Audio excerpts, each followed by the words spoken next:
All right. Today we're looking at Psalm 77. Psalm 77 starts with this. For the choir director, according to Jeduthun, a psalm of Asaph.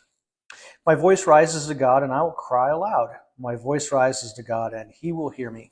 In the day of my trouble I sought the Lord. In the night my hand was stretched without weariness. My soul refused to be comforted. When I remembered God, then I am disturbed. When I sigh, then my spirit grows faint. Selah. Thou hast held my eyelids open. I am so troubled that I cannot speak. I have considered the days of old, the years of long ago.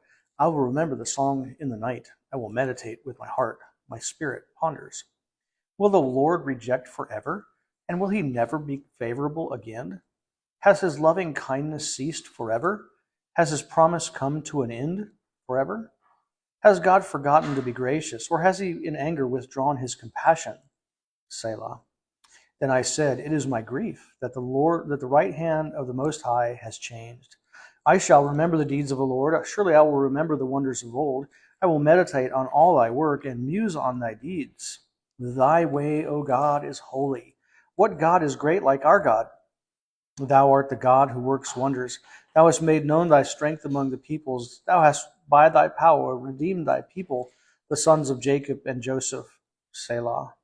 The waters saw thee, O God. The waters saw thee. They were in anguish. The deeps also trembled. The clouds poured out water. The skies gave forth a sound. Thy arrows flashed here and there. The sound of thy thunder was in the whirlwind, and the lightnings lit up the world. The earth trembled and shook. Thy way was in the sea, and thy paths in the mighty waters. And thy footprints may not be known. Thou didst lead thy people like a flock by the hand of Moses and Aaron. So this is for the choir director, Psalm of Asaph. This is going to be around the time of David. Asaph was one of the psalmists. Jeduthun was actually one of three song leaders in the temple. The name Jeduthun means praising. So you could really say this is for the praise band, because he would worship the Lord with his band, his praise ensemble with cymbals and trumpets and horns. And we're not talking about just like harps and stuff. It's everything, the full praise band, everybody. So think of this like a Mercy Me song or Casting Crowns. If you could kind of put this in musical form, it would be very uplifting and very vibrant. But even with our songs, when we listen to a lot of songs, they have this full range of emotions that we go through when we're listening to it, and the music kind of conveys that. The psalmist begins with, my voice rises to God, and I will cry out. My voice rises to God, and he will hear me. When will God hear us? Well, he hears us all the time. But specifically, he's referring to in the day of our trouble. In the day of my trouble, I sought the Lord. Isn't that where most of us seek God? When things aren't going the way they ought to, when we get a bad report, when we have a problem in our life, when we have things going on that we wish that it weren't going on, we begin to cry out to God. Well, the psalmist was crying out to God in a very difficult time. This is not something new in the human experience. Ever since the fall of man, people have struggled with problems. And so it's normal and natural for people to cry out to God in the middle of their difficult times. And we should. In fact, I think the Lord wants us to specifically call out to him in our trouble. Well, in the night, my hand was stretched out without weariness. How many of us have gone through a night where our soul refused to be comforted? We were struggling. Our heart was in anguish, and we're crying out to God. When I remember to God, then I am disturbed.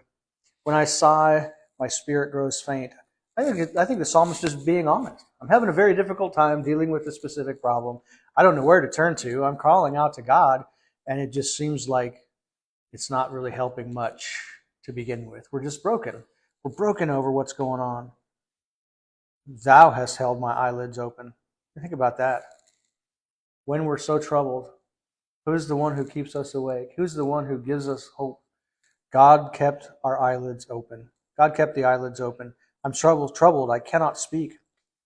I've been there when I've just cried myself to a puddle of tears, not knowing how to deal with the situation that I was struggling with, and just going, God, you're going to have to help me because I don't know what else to do. And he did. So I'm so troubled I cannot speak. I've considered the days of old, the years long ago, and he's looking back on his life going, well, things have been different. Why can't it be like that? Why can't we go back to the good times? Right? I'll remember my song in the night. I will meditate with my heart. My spirit ponders, Lord, will the Lord reject forever? And I think this is the point that Asaph came to. He's looking at his present situation, and he's recognizing that it's not what he wants it to be. He's recognizing what God did in the past. And how God answered in the past, God can answer in the present. He can answer in the future. He can answer right now. So all the times that the Lord got us through in the past, how did we approach that?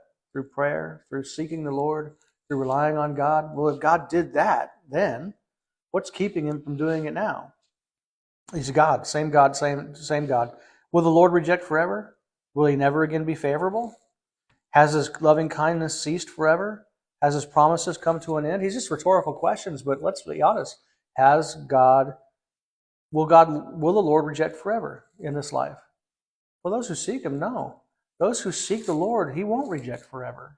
And the ones who seek him and have his loving kindness covering them, God is so gracious to us. Does that mean he answers our prayers exactly like we want them to be answered? No, not necessarily. He knows his will, but we can trust him in that, right? So will he never be favorable again? Has his promise come to an end? Has God forgotten to be gracious? I think this is a really good question. Like, has God forgotten how to be gracious? No. God has never forgotten how to be gracious. And it doesn't matter what we deal with in this life. God is gracious every single day. And he is so very gracious. Has he in anger withdrawn his compassion? Look, this world is all messed up. There's a lot of people struggling with a lot of things. But even in the middle of that, all these people thumbing their nose at God, and they're, trying to live life, and everybody's struggling with the same things, right? The prayer request things that I do on Facebook.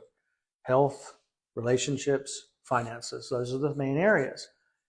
That's always been the case. Is God going to take care of us? Has he ever stopped taking care of us? I mean, the real answer is no, he hasn't ever stopped taking care of us. And he can deal with this. It's a small thing. But it's what the Lord wants us to bring to him. He wants us to recognize our need for him. Whether we think it's a small thing or a big thing. God knows. God knows exactly what we need, and he's the one who can be compassionate. The psalmist recognizes and says, it's my grief that the right hand of the Most High has changed. He's recognizing that the reason why he's thinking the way he's thinking, like that somehow God forgot how to be gracious, that somehow God forgot how to be good, that's because of his grief. In his grief, he doesn't know how to respond, and so he's just like, Lord, where are you at? Grief speaking. I think the best thing about this is that God is big enough to deal with our grief. So if we're having a very difficult time and we lash out to God, God, where are you at? Is that going to make God want to leave? No. He's God, man. He's not affected by us. He's there. And he wants us to come to him. He's not going to be pushed away just because we're like, God, where are you at? He's right next to us, even in the middle of our difficulty. So even in our grief, the Lord is there. And he says this, I shall remember the deeds of the Lord. So instead of focusing in on grief, he'll focus in on what God has already done. And if we look at what God has already done, that can give us hope for the present and for the future. We can look at what God's done in our own life in the past, what God's been doing in our own life in the present, and what God did for other people, and we could realize, hey, look, God's not very far away. God knows exactly what's going on, and he knows how to deal with our situations. God knows exactly what it is. Surely I'll remember God's works of old. And then he'll meditate on all of God's works and muse on all of God's deeds. So in your difficult time, you can either focus in on your grief and your trouble and the situation that you're facing right now, or you can turn your focus in on God. So which do you think is going to be better for you? Probably focusing in on God. Because can you change your situation? Not really. I mean, there might be some things that you can do. You can get up, walk around, eat differently, whatever it is. But there are some situations you can't change. So the only thing you could do is come to the Lord and say, God, what? I need you to help change it. I need you to change the situation, or change me in the middle of the situation. Help me to understand how to respond to it. So we can't always change that. But we can meditate on God's works and muse on his deeds. We think about what God has done. And he comes to the realization, thy way, O God, is holy. A lot of people want to condemn God. God, why are you allowing this to happen? Why are we suffering? Why are we going through this? To ascribe evil to the Lord is wrong. His way is holy. God's ways are holy. God knows exactly what he's doing. He has a good plan for us. Even the people who don't know the Lord allows them to go through certain things so that they can come to know him. His desire is good for them. While they're alive in this life, he wants to bless. He wants people to know him. Asaph comes to realize what God is great like our God. We can cry out to all sorts of people. We can cry out to all sorts of other helps. A lot of people put their hope in man. A lot of people put their hope in doctors. A lot of people put their hope in a rich uncle to die and give them an inheritance or whatever. But there's nobody that can provide like God can. Well, does God not know the intimacies of all of our situations, whatever they might be? And is God not powerful enough to do whatever he wants to, if it's his will, to change that or to change us in the midst of it? I think he can. So what God is great like ours? Obviously, the answer is none. God is a God who works wonders. He's made his strength known among the peoples. By his power, he redeemed the people. Asaph is looking back and he's saying, okay, what has God already done for us? Well, God redeemed the sons of Israel. And how did he do that? Well, on their trip out of Egypt, on the Exodus, the waters saw God. God showed up at the side of the Red Sea, and the waters saw the Lord. And what was the response of the Red Sea? The waters saw God. They became in anguish. The whole world responded to the Lord's presence.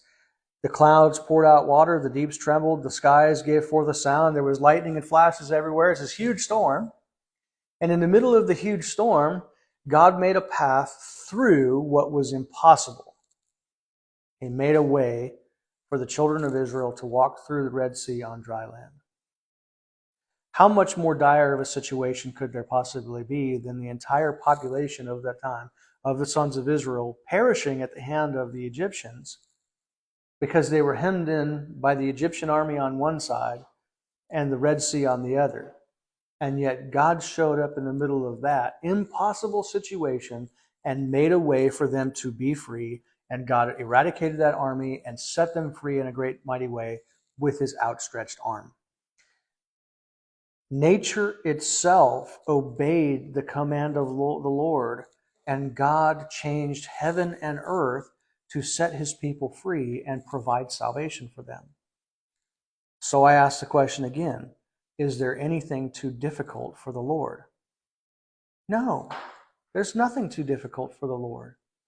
And God in his time and in his way can provide as he wishes. So where Asaph started, he was focused in on his very difficult situation. Where Asaph ended was, let's talk about what God has done. What has God done? He's done some great mighty things. And he will do even more great and mighty things.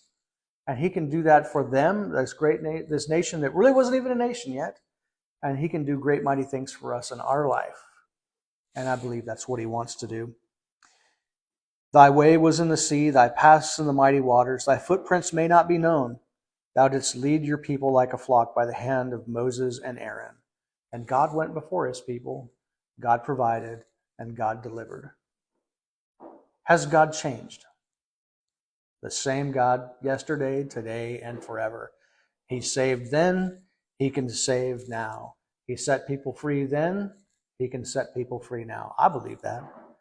And I think Asaph wrote this so that people could be reminded as they were coming into the temple to worship God. It doesn't matter what you're going through. It might be the world to you, and it is. I'm not diminishing that. But God stopped the entire world so that he could set his people free. So you might think that everything's against you right now. But if we turn from our grief and put our hope in the Lord, I believe the Lord can do great mighty things. At least that's what the Word of God says.